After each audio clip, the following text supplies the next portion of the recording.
Sud Radio, les vraies voix qui font bouger la France, 19h-20h, les vraies voix citoyennes, Aurélie Gros, Stéphane Pellet. Et bienvenue dans les vraies voix citoyennes. Merci d'être avec nous. Ces vraies voix citoyennes qui nous sommes chaque semaine. On parle de mobilisation, d'engagement, de citoyens qui s'engagent au quotidien justement pour rendre la vie meilleure. Et pour en parler, Aurélie Gros et Stéphane Pellet sont avec nous. Bonsoir. Bonsoir Cécile. Bonsoir Philippe d'être là. Comment ça va bien? Et bonne année. Bonne année. On ne s'est pas vu en 2023. Non, oui. c'est sûr. Voilà. La reprise là. On vous regarde un peu. Non, vous n'avez pas beaucoup changé. Ouais, on n'a pas vieilli. Non, c'est cool. Même un peu rajeuni, je trouve. Non, je sais pas.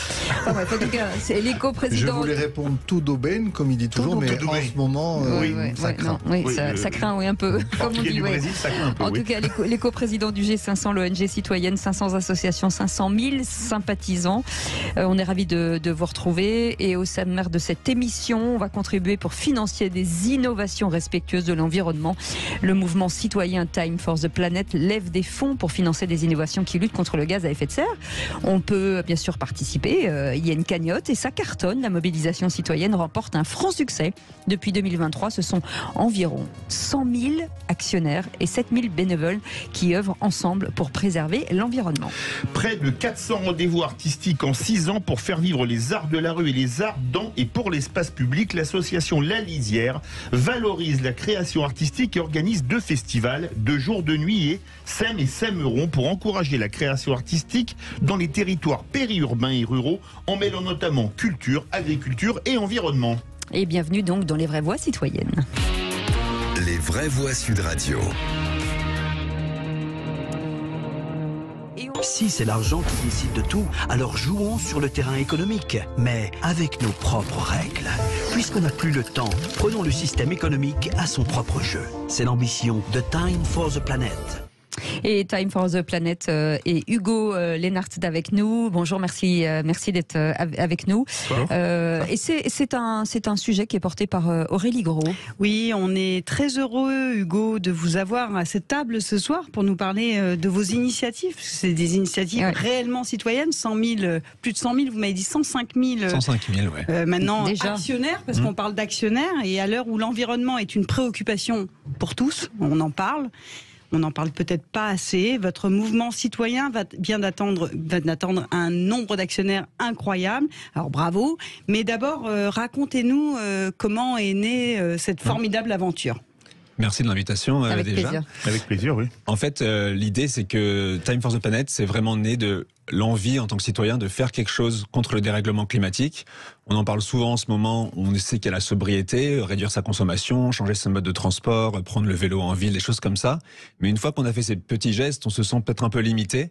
Et donc l'idée, c'était de dire comment est-ce qu'en tant que citoyen, on peut aller plus loin et faire un vrai mouvement collectif pour aller ensemble financer des innovations qui luttent contre les gaz à effet de serre sans attendre que ces choses-là viennent du politique ou viennent d'en haut, on va dire. On va essayer, nous, en tant que citoyens, de s'organiser et de lancer ça. Et c'est parti de rien, c'est parti de 6 personnes à Lyon. Et aujourd'hui, c'est vrai qu'on a 105 000 actionnaires citoyens français, donc ça a pris un peu d'ampleur. C'est-à-dire qu'aujourd'hui, vous avez monté cette association. Les travaux au quotidien, c'est quoi? C'est de se dire qu'il y a des entreprises qui s'engagent aussi dans le même chemin que vous, peut-être des start-up ou des petites entreprises qui n'ont pas forcément les moyens d'aller plus loin. C'est une façon de les aider aussi? Oui, c'est ça en fait. C'est que le constat, c'est qu'il y a des innovations partout en France et ailleurs dans le monde qui existent, méconnues, et qui sont menées par des scientifiques qui ne sont pas des chefs d'entreprise, qui savent pas forcément aller chercher des clients, savoir comment se développer, mais qui sont très bons à créer une innovation. Nous, ce qu'on va faire, c'est qu'on va les repérer. On a un système d'analyse avec un comité scientifique. On a reçu plus de 1200 innovations depuis le début de Time for the Planet. Et en fait, ces scientifiques, on va les mettre en binôme avec une chef d'entreprise, un chef d'entreprise, et dire on va développer ça le plus rapidement possible parce que malheureusement, il n'y a pas beaucoup de temps, on manque de temps et il faut passer du laboratoire à une entreprise qui fonctionne. Ça veut dire que c'est quoi? À la base, ce sont des appels à projets, c'est ça? Exactement. Donc ils vous rendent un dossier? Exactement. Tout le monde peut soumettre son innovation sur notre site. Ça prend moins d'1 heure de soumettre son innovation et ensuite elle passe dans un premier filtre qui sont les bénévoles. En fait, c'est des citoyens. N'importe qui peut devenir évaluateur citoyen. Il y en a 7000 aujourd'hui dans notre mouvement qui sont évaluateurs et ils vont dire est-ce que cette innovation, est-ce que c'est un truc, bon, ça n'a pas l'air top, ou est-ce que c'est un potentiel début, mais bon. Voilà, est-ce que c'est de la poudre de perlimpin, voilà, j'espère que personne ne me demandera de droit d'auteur. Donc c'est les citoyens actionnaires, en fin de compte, qui vont choisir les projets qui sont retenus voilà, dans l'appel à projet. Voilà, ça c'est le premier filtre, c'est les évaluateurs bénévoles, et ensuite il faut quand même une validation scientifique d'experts pour être sûr que, parce qu'avant d'investir dedans, il faut quand même être sûr, c'est quand même l'argent des citoyens qui est là. Et du coup, c'est un comité scientifique avec 14 experts de différents instituts français qui vont dire très bien, cette innovation-là, on pense vraiment qu'il y a un potentiel. Et ensuite, nous, on va investir entre quelques centaines de milliers et quelques millions d'euros dans l'innovation avec l'argent des citoyens. Aujourd'hui, on a levé plus de 15 millions d'euros de l'argent qui vient en majorité de citoyens de Français. Mais est-ce que ça veut dire que vous avez des thématiques peut-être ou pas du tout par an? Oui, c'est ça. En fait, il y a différentes thématiques et on se concentre sur les grandes thématiques, on va dire polluantes, qui sont typiquement le transport, le bâtiment, l'agriculture, ces choses-là, la fabrication d'énergie, ces choses-là, c'est vraiment nos thématiques les plus importantes. Aujourd'hui, on a beaucoup d'innovations financées, par exemple dans le bâtiment, parce que le bâtiment est un secteur très polluant en France. Et du coup, on se concentre sur ces thématiques-là. D'ailleurs, on va en parler avec des témoins. Julien Martin-Cochet qui est avec nous. Cool Roof Friends, je le dis avec l'accent anglais. Roof Friends. Bonjour, merci d'être. Bonsoir plutôt. Merci d'être avec nous. Good evening, quand on lui parle en anglais. Bonjour à vous. Bonsoir. Bienvenue. Non, on l'a fait en français. Cool Roof France. C'est bien. Ouais, mais c'était pour montrer que j'ai fait 2-3 années d'anglais. Vous avez été récompensé il y a quelques mois par Time for Planet, une association finalement qui vous a aidé à vous envoler. J'imagine, vous en étiez où? L'idée, vous allez nous raconter le principe de cette entreprise qu'on a trouvé géniale avec Philippe David. Extraordinaire. C'est extraordinaire. Et puis à quel moment vous rencontrez Time for the Planet? Alors l'idée, elle date de 2012. C'était 3 actionnaires, 3 copains qui se sont rencontrés, qui travaillaient ensemble, et puis ils se grattaient la tête à essayer de trouver des optimisations sur des bâtiments, comment essayer d'aller un peu plus loin et de faire des choses propres. Et puis il y a une idée qui a émergé en fait avec un des actionnaires qui est parti aux États-Unis et en ramenant de la peinture de cool roofing, de la notion de cool roofing. C'est de la peinture blanche réflective sur les toitures. Vous imaginez les rayons du soleil, et avec une peinture très technique, et en fait, les rayons du soleil viennent, frappent le support et en fait se repartent dans l'atmosphère. Et sans rien chauffer, sans amener de chauffe du bâtiment. Et en fait, on lutte contre ce qu'on appelle les îlots de chaleur urbains. Et dès l'instant où on arrive à bloquer ce mécanisme de chauffe des bâtiments, ça nous évite d'avoir des bâtiments qui chauffent, les villes qui chauffent. Et donc, on arrive aujourd'hui, vous le voyez par exemple à Paris, c'est entre dès l'instant où on sort de Paris, un peu la campagne et le centre de Paris, il y a quasiment 10 degrés d'écart. Donc ça devient énorme. On a urbanisé comme des fous pendant des décennies. Et puis on se rend compte aujourd'hui qu'on a un peu le revers, et surtout cet été, vous l'avez vu avec les pics caniculaires, parce que tout le monde en a souffert en France.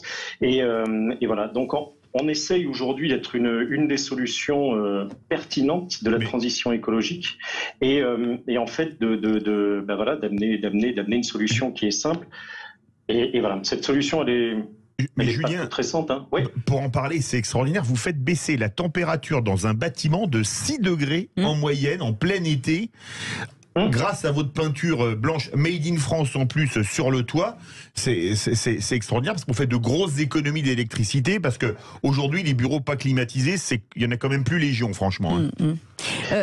C'est ce qui fait peur, c'est ce qui fait mal, et voilà. Et c'est que la clim aujourd'hui, vous imaginez, il y a à peu près 1 milliard de clim aujourd'hui en circulation, 1 milliard et demi sur la planète. On estime qu'il y en aura à peu près 5 milliards en 2050. Ces clims, elles sont pas forcément maintenues. Vous connaissez les gaz qu'il peut y avoir dedans, et voilà. Et c'est ce que Time for the Planet effectivement fait aujourd'hui, c'est d'essayer de tabasser les gaz à effet de serre. Et nous, on s'insère pile dans cette voie, parce que c'est avec une évidence, une peinture, une solution passive aujourd'hui, on arrive à obtenir des gains qui sont phénoménaux. Donc, mais on n'y pense pas. Et ben vous restez avec nous. Juste pas. On va en reparler dans quelques instants avec Aurélie Gros, bien entendu, Julien Martin Cochet qui est avec nous, Cool France, et bien entendu notre invité qui nous a mis, enfin en tout cas en relation avec, c'est Hugo Lennart je vous dis une connerie. Non, c'est Hugo Lennart qui est là. Time for the Planet. Time for the Planet, voilà, ça fait trop de noms. Time for the pub. Voilà, Time for the pub. Bravo Stéphane Pellet. Allez, on revient dans un instant pour les vraies voix citoyennes. Restez avec nous. À tout de suite. Et puis vous pouvez nous appeler 0826 300 300 si vous avez des questions à poser, bien sûr. À tout de suite. Sud Radio, les vraies voix qui font bouger la France, 19h-20h, les vraies voix citoyennes, Aurélie Gros, Stéphane Pellet. On adore cette émission, les vraies voix citoyennes, avec Stéphane Pellet et Aurélie Gros, le G500 qui nous permet forcément de toucher du doigt des engagements, des associations qu'on aime beaucoup. On en découvre énormément et on se dit que la France est tellement engagée. Aurélie Gros, c'est quand même extraordinaire. On n'en parle pas assez, mais c'est une richesse incroyable, et souvent ces associations remplacent les pouvoirs publics. C'est peut-être bête à dire. On l'a vu, des associations qui récoltent des fonds pour la recherche. On a vu des jeunes s'investir pour la jeunesse, aller au secours des étudiants. Voilà, tous les jours, on se dit, mais il faut peut-être les écouter un peu plus, ces associations, parce qu'elles ont des bonnes idées. C'est collectif, pas que les associations. Du bon sens, surtout, du bon sens absolument. De terrain. En tout cas, Hugo Lennart est avec nous, Time for Planet, Julien Martin Cochet de cette magnifique entreprise Cool France, et puis Alicia Lompiac est avec nous. Bonjour, bonsoir, merci d'être avec nous. Bonsoir à toutes et à tous. Vous êtes actionnaire, donc vous faites partie de ces 105 000 actionnaires, c'est-à-dire que vous avez cru en Time for the Planet en vous disant il faut que je contribue d'une manière ou d'une autre, et il faut qu'on arrive ensemble à fabriquer quelque chose de positif. Je parle à votre place, mais voilà. C'est ça, j'ai découvert Time, moi c'était en 2020, et de voir qu'en fait, à notre échelle, on peut faire plein de petites choses, mais au final, si on n'est pas millionnaire, président ou autre, c'est compliqué d'agir. Donc en fait, cette structure, ça nous permet de tous agir ensemble, et à 105 000, on a quand même plus de voix que tout seul. Julien Martin Cochet, pardon, je voulais juste rebondir sur vous. Est-ce que ça veut dire que sans Time for the Planet, vous n'auriez peut-être pas pu, en tout cas, monter cette entreprise, ou alors ça aurait pris beaucoup plus de temps ? Non, elle date de 2015, mais aujourd'hui, Time nous aide à avoir une croissance et à booster la croissance. On a besoin d'aller peindre en blanc parce qu'aujourd'hui, il y a une vraie nécessité, une vraie urgence climatique, et plus on peint aujourd'hui, plus ça rafraîchit la température des bâtiments. Donc en fait, Time, c'est un catalyseur. Time, c'est aujourd'hui une caisse de résonance. Puis c'est une équipe de troublions, mais qui est géniale. Et voilà, on a vu les opérations qu'ils ont fait récemment, là, en passant de 70 000 à plus de 100 000 personnes. C'est hyper cadré, c'est hyper structuré, c'est très intelligent. Il y a un comité scientifique qui est ultra béton derrière. Donc ça, en fait, tout ça, ça permet de voir beaucoup plus loin, beaucoup plus large, de pousser les limites. Et c'est ça qui est bien, c'est ces interactions qui sont absolument géniales, quoi. Je me pose une question très terre à terre. Alors si je passe vraiment pour un béotien, tant pis. Vous dites actionnaire, mais c'est une société, c'est quoi exactement Time for the Planet? Parce que actionnaire, c'est pour une USA. Alors, comment ça se passe? Comment est-ce qu'on devient actionnaire et quel type de société? Est-ce que vous redistribuez des dividendes ou est-ce que c'est tout pour les nouveaux arrivants ou des entreprises comme Cool Rooftop? Expliquez-nous tout. Très bonne question. Alors, on est une entreprise. C'est toujours le cas. On est une entreprise à but non lucratif, ce qui fait un peu la spécificité. Donc, c'est bien des actionnaires. Ils ont des parts de Time for the Planet, mais ils n'auront jamais de dividendes financiers sur ces parts-là. Il n'y a pas de retour sur investissement financier, ni pour les actionnaires, ni pour les dirigeants de Time for the Planet. Personne ne va se faire des millions sur Time for the Planet. On est à but non lucratif. Par contre, ce qu'ils vont avoir, c'est grâce à leur part, un retour climatique, on appelle ça, c'est-à-dire qu'ils vont savoir exactement mon argent a permis d'économiser tant de gaz à effet de serre. Et le but, c'est qu'une entreprise comme Cool France, elle va grandir comme une entreprise normale. Nous, on a des parts dans Cool France, on va avoir des bénéfices sur Cool France, et ces bénéfices vont servir à réinvestir dans d'autres innovations. Donc c'est un cercle vertueux de l'investissement, mais les actionnaires, les 105 000 actionnaires, vont pas se faire d'argent sur Time for the Planet. Stéphane Pellet. Question sérieuse et pas sérieuse. Vous êtes proche de l'économie sociale et solidaire d'une certaine manière avec ce système? Et puis pas sérieuse, j'ai une idée, toutes les voitures en blanc, on gagne combien? Alors, on est assez proche non, les voitures en blanc. Non. On est assez proche de l'économie sociale et solidaire. Enfin, on rentre un peu dans le parapluie large de l'économie sociale et solidaire. C'est vrai qu'on n'est pas une association, donc on a un statut un peu particulier, mais on considère qu'on a un peu cette mission-là. Alors, les voitures pas en blanc, faudrait demander à Julien pour les chiffres exacts. Je sais pas trop, mais c'est sûr que ça pourrait aider un petit peu à rafraîchir les voitures. Le processus, alors nous on est une ESS, hein. Dans nos statuts de société on est une ESS, donc c'est pour ça que ça rejoint l'entreprise sociale et solidaire. Moi je me disais qu'il serait intéressant pour votre société d'aller interpeller les collectivités territoriales, parce qu'aujourd'hui beaucoup de collectivités territoriales se posent la question de la climatisation dans les écoles, dans les gymnases, etc. Et aujourd'hui c'est vrai que c'est une solution qui peut répondre à un besoin. C'est vrai que les écoles ont froid l'hiver et chaud l'été. Parce qu'on a beaucoup d'écoles anciennes. Donc, en tout cas, si on peut se faire le relais avec Time for the Planet de cette initiative et le rapporter aux collectivités territoriales qui seraient intéressées, voilà la première proposition. Et par ailleurs, j'avais une question pour vous. Vous avez 7000 bénévoles. Oui. Et vous en cherchez encore ? Alors, il y a un appel à faire. Donc on a ces bénévoles qui évaluent les innovations, et ça tout le monde peut le venir. Il n'y a même pas besoin d'être actionnaire de Time for the Planet. Donc vraiment tout le monde peut devenir sur notre site évaluateur de ces innovations. Donc le plus on en a, le mieux c'est, parce que l'idée c'est vraiment que grâce à l'intelligence collective, on a remarqué que 100 évaluateurs bénévoles qui n'ont aucune formation scientifique donnent à peu près le même résultat qu'un expert de la solution, parce que en fait les gens vont voir les avantages, les inconvénients, ils vont quand même être capables de le faire. Donc ça, avec plaisir pour en avoir le plus possible. Et sinon, on est toujours à la recherche d'actionnaires, puisqu'on lève perpétuellement des fonds. Là, vous en avez pas mal autour de la table. Vous étiez à 105 000, 106 000, 107, 107, 108, 109, et il y a en revanche, c'est la somme maintenant, 106 000. Avant, c'était le nombre de gens, maintenant, c'est la somme par personne. Alicia Loupiac, aujourd'hui, d'abord, comment vous avez découvert ça, parce que c'est Time for Planet, forcément, et qu'est-ce que finalement, j'imagine que vous irriguez les choses autour de vous, mais l'engagement que vous avez, en fait, est-ce que vous suivez au quotidien, est-ce que vous regardez, est-ce que vous posez des questions, est-ce que vous voulez, et ça a changé quoi finalement dans votre vie? Et puis je voudrais ajouter une question à ce que vient de dire Cécile. Oui. Qui était déjà génial. Qui était déjà excellent, oui. Et investir dans une entreprise qui ne donne pas de dividendes, comme disait Cécile, vous regardez tous les jours ce que ça fait, mais là, c'est pas comme le cours de la bourse où vous vous dites, tiens, j'ai investi dans telle boîte, j'ai gagné temps ou j'ai perdu temps. Comment est-ce qu'on a le petit déclic qui vous fait investir dans Time for the Planet? Vous avez deux excellentes questions. Hein. Ouais.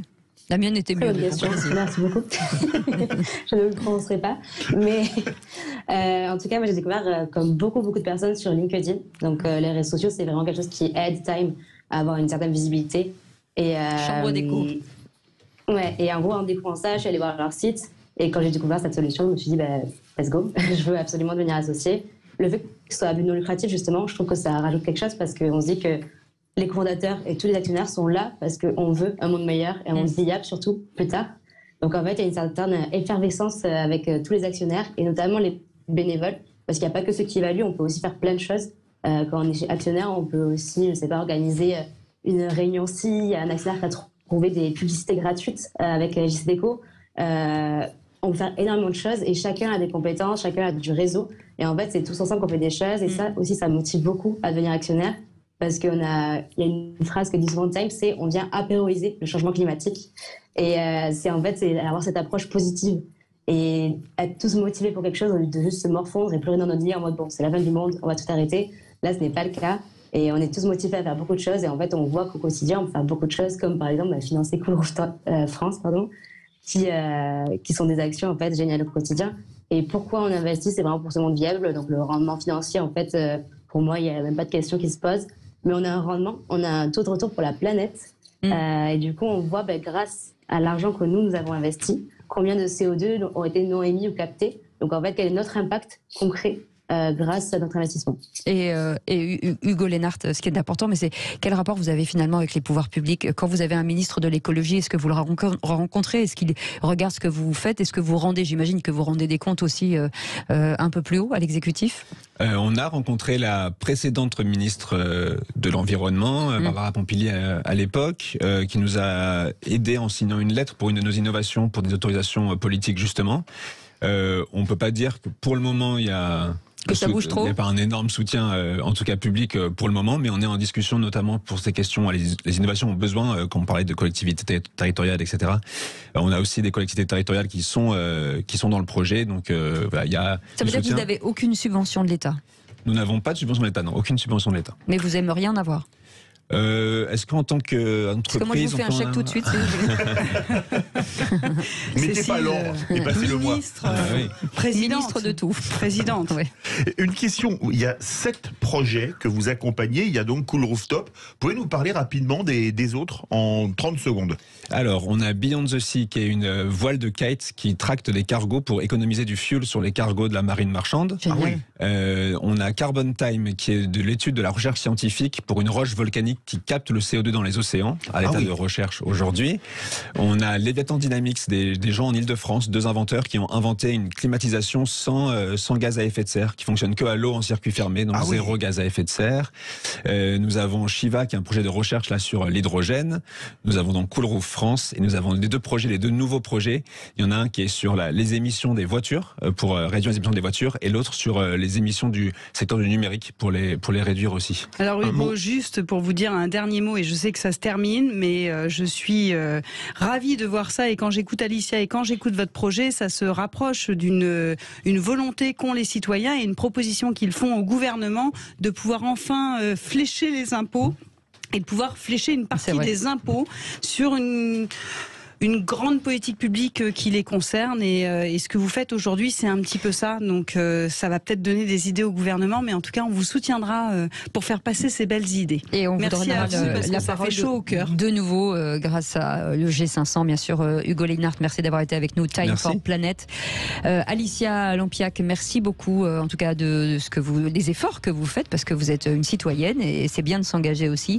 Et Julien Martin Cochet pour cette belle entreprise qu'on aime énormément, cette entreprise qui s'appelle Cool Roof France. Allez voir sur le site, c'est assez fascinant, et comme vous le savez peut-être pas, on est énormément écouté par les collectivités locales et les maires ruraux, parce que vous savez qu'on est quand même la station en tout cas des territoires. Sud Radio est très ancré dans les territoires en tout cas, et ils nous entendent. Merci beaucoup d'avoir été avec nous. Dans un instant, on va parler de culture. Voilà, parce qu'il faut aussi de la culture en ruralité. Il faut aussi ramener cette culture et montrer que voilà, le lien social et agriculture. Et ça, parce qu'on rejoint les deux. Et en tout cas, il est avec nous, il est dans les starting blocks. À tout de suite. Sud Radio, les vraies voix qui font bouger la France. 19h-20h, les vraies voix citoyennes. Aurélie Gros, Stéphane Pellet. Les vraies voix citoyennes, on parlait d'engagement bien entendu, on parle de toutes ces actions citoyennes, et puis vous pouvez tout à fait, tiens, Aurélie Gros ou Stéphane Pellet. Stéphane, déjà merci d'être avec nous Stéphane, le G500, on peut peut-être proposer des initiatives, on peut proposer des associations, vous avez certainement un site ou enfin une adresse mail où on peut envoyer, voilà, moi j'ai cette association, j'aimerais bien en parler parce que je m'engage au quotidien. Exactement, c'est le même site que pour s'inscrire au sommet citoyen, qui sera ce grand sommet de la société civile, où tous les innovateurs de même que M. Leinart seront présents au mois de juin, les 8, 9 et 10 juin. C'est ce fameux site sommetcitoyen.fr, et là vous avez de quoi nous contacter et vous pouvez le faire. Et d'ailleurs, ça n'arrête pas, grâce à Sud Radio notamment, puisque en effet, c'est la radio des territoires et des citoyens. Il faut que je dise qu'il y a Cécile aussi qui sera présente le 8, 9, 10 juin, ça peut nous aider. Ça, c'est notre booster. En maillot, je viendrai en maillot, exceptionnellement. Parce que c'est à Marseille. Absolument, parce que sinon ça n'a avec une bouée, vous pouvez pas le louper. Et notre invité pour cette troisième partie, Alexandre Ribérol, qui est avec nous. Merci d'être avec nous. Bonsoir. Fondateur de La Lisière, Stéphane Pellet. On parle de culture là et d'agriculture. Vous avez tous les yeux qui brillent. Vous êtes émerveillés. Il faut dire que, pour être honnête, j'ai rencontré Alexandre il y a très très longtemps, il y a quelques années. Vous le faites pas. Et l'un comme l'autre. Si, l'un mais pas l'autre. Merci. On dira ça va. Et à l'époque, il avait une très très belle compagnie, mais il travaillait pour lui, pour ses projets de carrière. Elle s'appelait La Constellation. Je trouvais déjà très très beau, et il est très fort pour trouver des noms. Et donc, depuis, Alexandre a développé un projet magique. Les étoiles. Sur de nombreux territoires, je crois pas loin de 35 communes. Il va nous en parler. Donc, on est ravis, Alexandre Ribérol, de vous recevoir ce soir.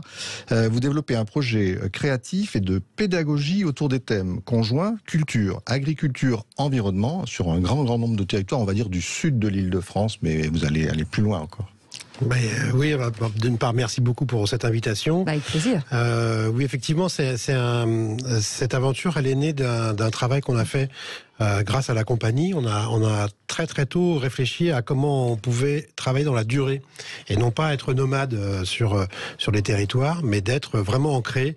Et cet ancrage a donné naissance à ce lieu qui s'appelle La Lisière, qui est dans un domaine de 95 hectares de forêt à Bruyères-le-Châtel, qui est une ville qui est vraiment à la frontière, comme le nom de la Lisière, entre l'urbain et le rural. Oui. À 10 km au-dessus, c'est les grandes villes, et à 10 km en dessous, on est dans les villages.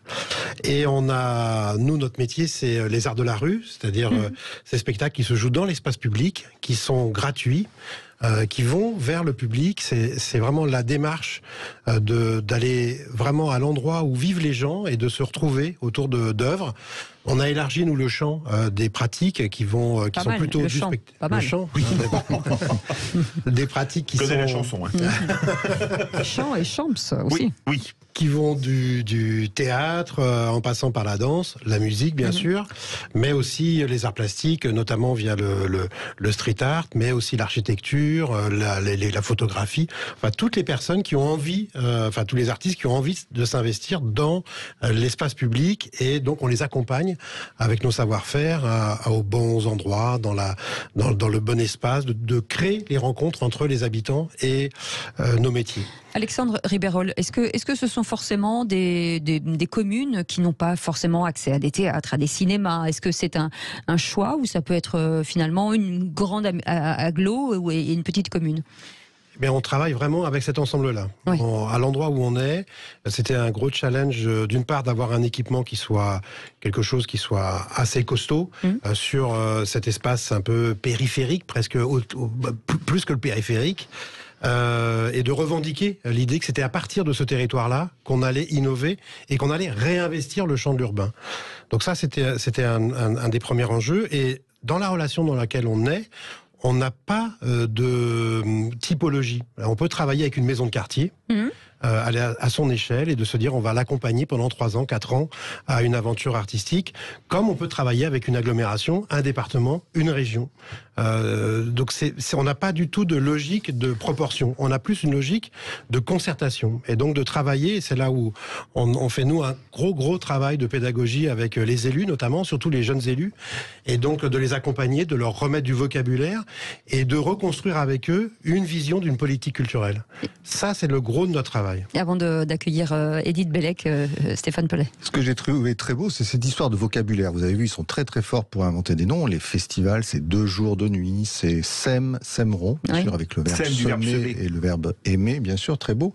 Mais vous avez réussi à faire en sorte que les maires, tous ceux qui travaillent avec vous, commencent par d'abord dire ce qu'ils ont envie de voir, et non pas l'artiste qu'ils veulent accueillir pour justement cesser avec ces effets de notoriété. Oui, c'est vrai que sur ces 2 festivals qui sont très très différents, il y en a un qui se passe à Bruyères-le-Châtel, à La Lisière.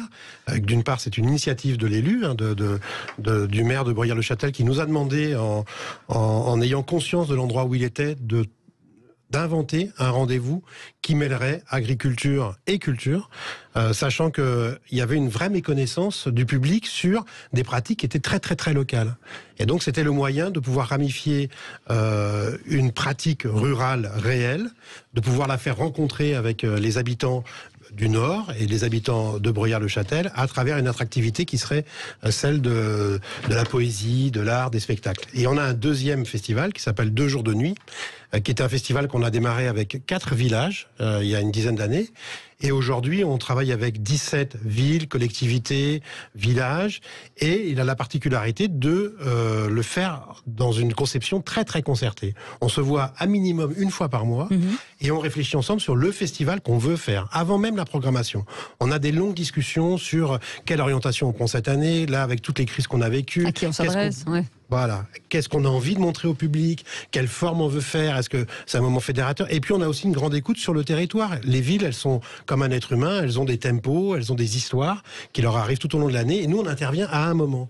Et donc on doit être très très à l'écoute. Si une ville a vécu un drame, de pas arriver avec un objet qui viendrait remuer ce drame, ou inversement, il a vécu un drame, donc il faut l'accompagner à exorcer ce drame. Enfin, on réfléchit vraiment avec eux sur cette typologie-là, et Une fois qu'on a mis en place ce tableau, ce visage du festival, on fait une proposition de programmation et les villes ne savent toujours pas ce qu'elles accueillent. Justement, on parle des villes, on va accueillir Edith Bellec, qui est élue culture de Cheptainville. Bonsoir.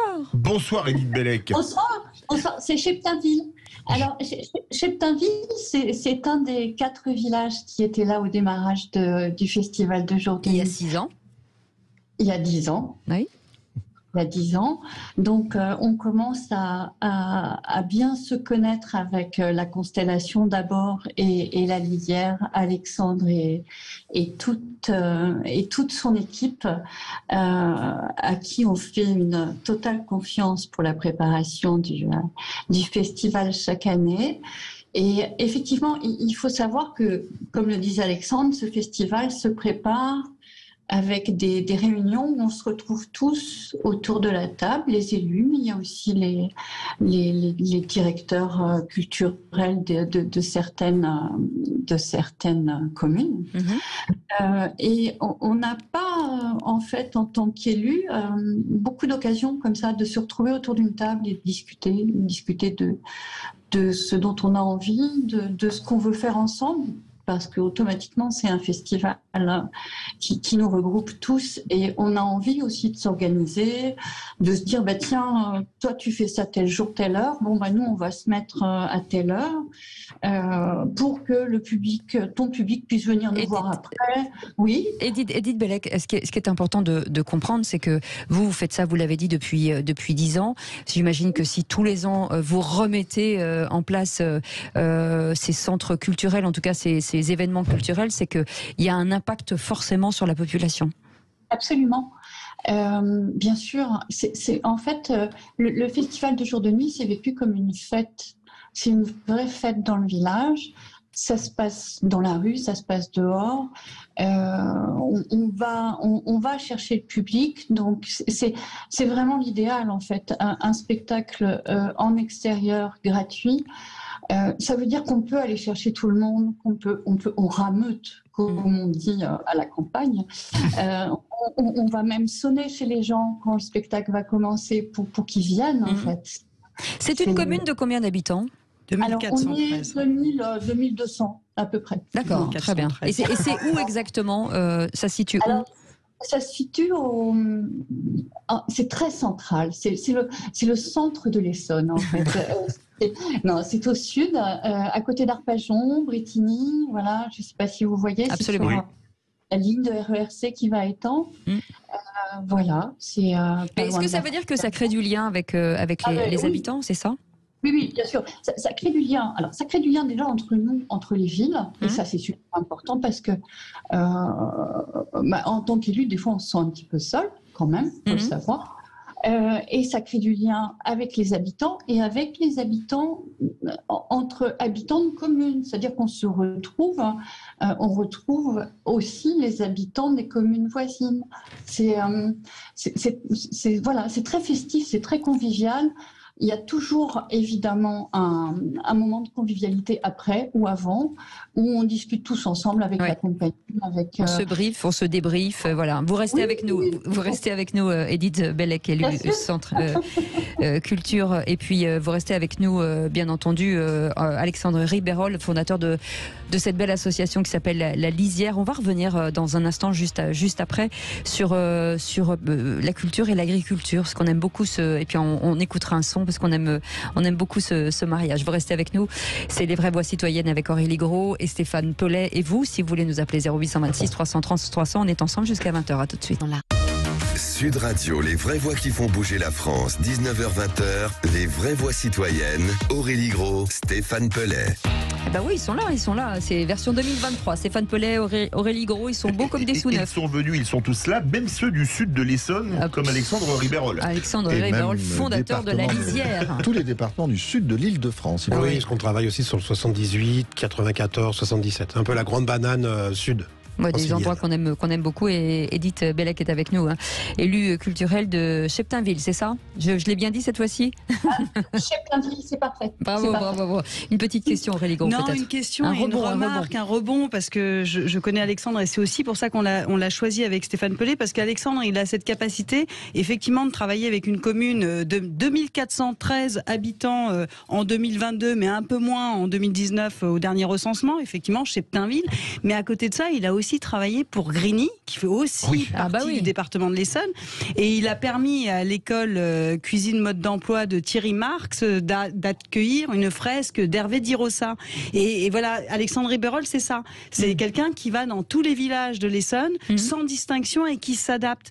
Et moi, c'est ça qui m'intéresse chez vous, c'est cette capacité d'adaptation et comment vous arrivez à faire émerger un projet qui convient aux concitoyens, ce que des fois les collectivités ne sont pas capables de faire. Et ils s'appuient sur vous pour cette capacité, en tout cas, à ressentir le poumon et le cœur battant d'une ville ou d'un village. Il y a de l'humain dans ce homme-là. Il sourit, hein. Il est beau. Non, mais c'est très très touchant. Il rougit, il est touché, il va partir.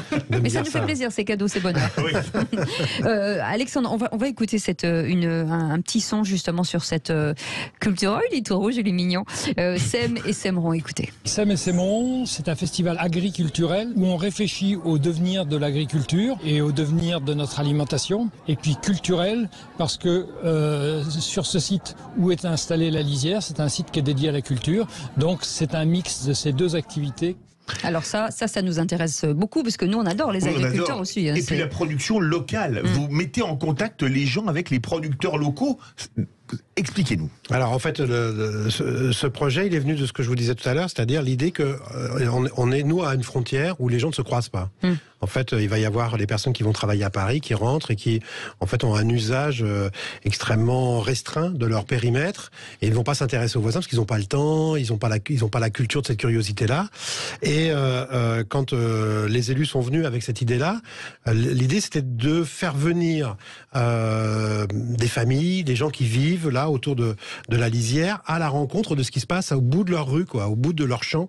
Et on est parti de ce principe-là. Et puis, évidemment, quand on est dans un domaine de 95 hectares toute la journée, quand on est aussi proche de la ruralité, on se pose aussi des questions autour de la terre. Enfin, nous-mêmes, on a une sensibilisation qui se met à faire son travail toute seule.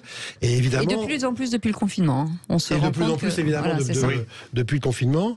Et on a travaillé sur cette, comment on pourrait dire, inconnaissance de